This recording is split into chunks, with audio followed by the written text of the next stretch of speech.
Hello সবাইকে, তোমরা সবাই কেমন আছো? আশা করি সবাই খুব ভালো আছো, সুস্থ আছো আর স্বাভাবিক আছো।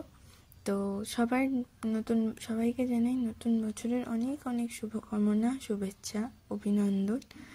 সবার খুব ভালো কাটুক নতুন বছর। হ্যাপি নিউ ইয়ার সবাইকে।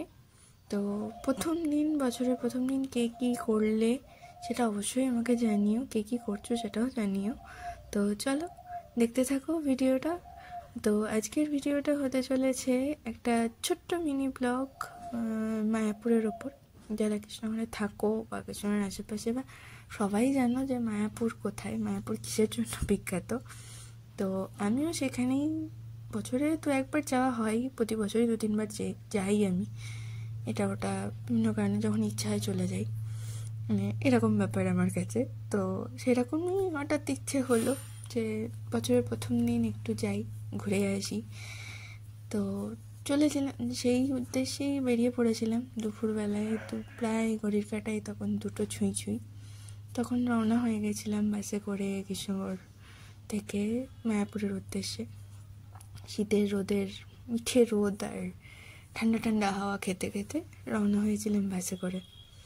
আর স্বাভাবিক, শীতকাল একটু বেশ ঘুরতে যাওয়ার ব্যাপারটা থাকে শীতকালে। তো সেটাই আর কি, একটু নিজেকে টাইম দিতে, নিজের জন্য টাইম বের করে চলে গেছিলাম মায়াপুর আর কি।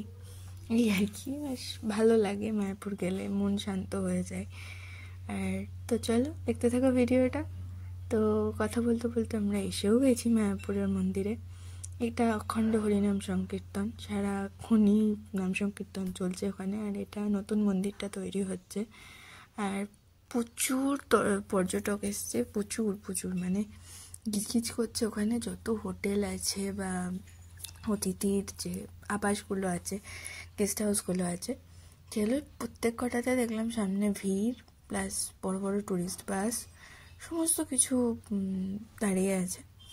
আর দেখতেই পাচ্ছ কেমন ভিড়। আর নতুন করে কিছু বলার অপেক্ষা রাখে না, ভিড়টা দেখে আশা করি বুঝতেই পারছো।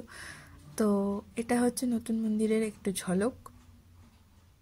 ভেতরে এখনও অবধি জানি না যে ঢুকতে দিচ্ছে কি দিচ্ছে না, সেটা আমি বলতে পারবো না। তো প্লিজ যদি তোমরা কেউ গিয়ে থাকো ওই ভেতরে, তাহলে অবশ্যই কমেন্ট করে জানিও যে ভেতরে অ্যালাউ কি না।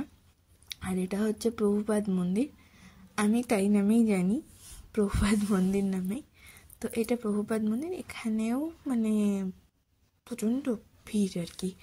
আমার ইচ্ছে ছিল ঢোকার, বাট আমি আর এত ভিড় দেখে আমি আর ঢুকিনি। আমি কয়েক মাস আগেই গেছিলাম, তখনই ঢুকেছিলাম ভেতরে, গিয়ে প্রণাম করে এসেছি।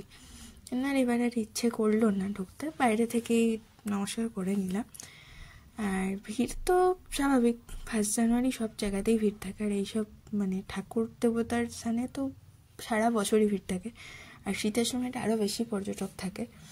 তো এটা হচ্ছে মায়াপুরের গোশালা, খুব সুন্দর, মানে কি বলবো।